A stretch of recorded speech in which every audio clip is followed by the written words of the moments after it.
home games, and it got to be 3-2. I thought you showed a lot of character there at the end to do so many little things to win that game. Yeah, we talked about in the second intermission just about persevering and playing the right way, and we felt over the course of the game, 5-on-5, we were the better team and getting the better chances, and obviously that goalie next door is pretty legit. I mean, even his NHL numbers are pretty good, so we felt he was keeping them in the game, and it was just a matter of us staying on it, and talked a lot prior to the game and throughout the game about playing 5-on-5 and rolling 4 lines. They went down to 3 lines for quite a bit of that third period. And they certainly made it interesting, but, felt that we were in control. Even at 3-2, I felt we were in, real control of that hockey game. Of all the guys who played almost every game, Sil and Mitchie had not gotten points until tonight. Yeah, we talked as a coaching staff before the game about the fourth line. Obviously we've had some success here. We had points in 7 straight games, but the fourth line hadn't had a goal yet. And they've played most of the season with Liam O'Brien, and I think they had Walker one other game. So it was nice for them to, contribute offensively because, as much as they're more about creating the energy and getting on the forecheck and playing well defensively, every player wants to get points. So it was nice to get, Sil I think got 2 assists, and Mitchie finally got his first goal, and walks after being healthy scratch, comes back and has a goal and assist. So it was real nice for them to get off the score sheet, especially Mitchie and Siller.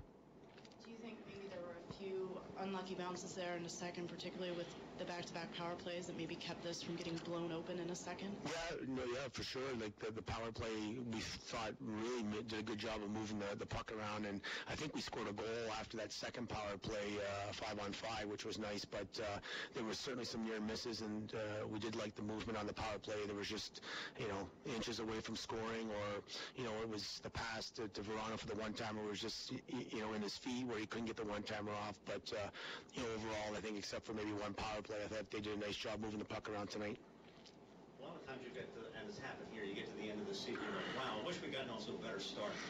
Talk about the importance of it. Maybe this is something you really think of in March and April. This is such a great start.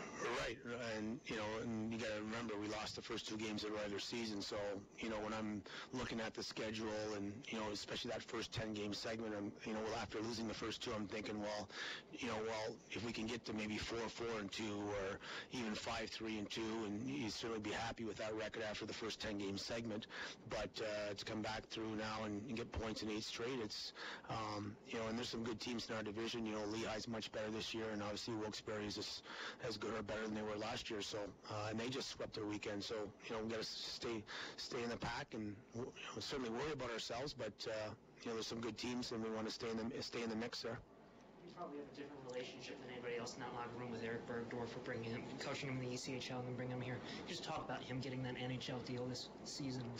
Yeah, it was bittersweet, and the fact that, obviously we want him back, and he was certainly offered a contract on an AHL component only, and he was such a big part of our team, and, I just felt when I came back to Hershey there 2 seasons ago that he was a player that kind of got lost out in that ECHL, and sometimes that happens, and, when we got the phone call that he was able to get the NHL deal, he certainly felt real happy for him and deserved it, but I certainly understood the Caps' perspective, when you think about our 3 young players coming through, and at the time we thought Siegenthaler was coming over, and all of a sudden you've got 4 young players, and they're like, well, why would we give Bergdorf an NHL component when he's probably not going to get a look with the amount of young D we have? So we understood that, and but he's a big character guy, and you can certainly win a championship with Eric Bergdorfer.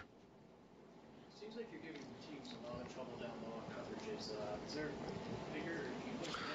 Well, I think we talk a lot about protecting the puck in offensive zone play and supporting, and we do a lot of small area games in practice to talk about supporting, whether it's 2-on-1 on a guy or 3-on-2 on him, or sometimes 4-on-3 in areas of the offensive zone. And when you're doing that and certainly reloading where you've got players above the puck when it goes from east-west, defensively you should be in good shape. So we talk a lot about that, and we've been preaching that since day one. And last year it took us some time to get going in those areas that we were talking about, and I think it certainly paid off as the season went on. We finished 3rd in goals for, and now that you've got 16 players, you're not asking 12 or 15 to buy into it, because 16 seemed how successful it was last year, and now it's just, tweaking it with 4 or 5 newcomers. So it's been a big success for us, and when we're moving our feet and doing those things, we tend to have the puck, and then we're creating really great opportunities, and I'd be surprised if we didn't have 25 real good looks tonight on that tender. Transitioning to seems to be really clicking. You've had a lot of trouble today.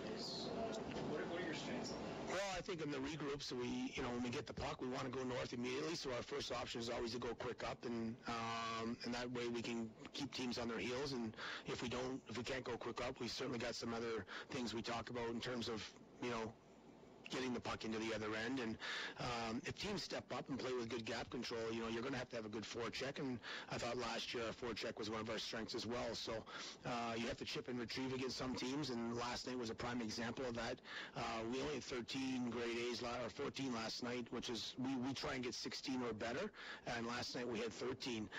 It was a lot to do with, just the fact that they were standing up at the blue line, and our forecheck was okay, but it wasn't good enough to create as much offense as maybe tonight or Friday night in Springfield, where we were able to get the line and get some better transitional play. And that's different opponents. It depends on how they play us as well.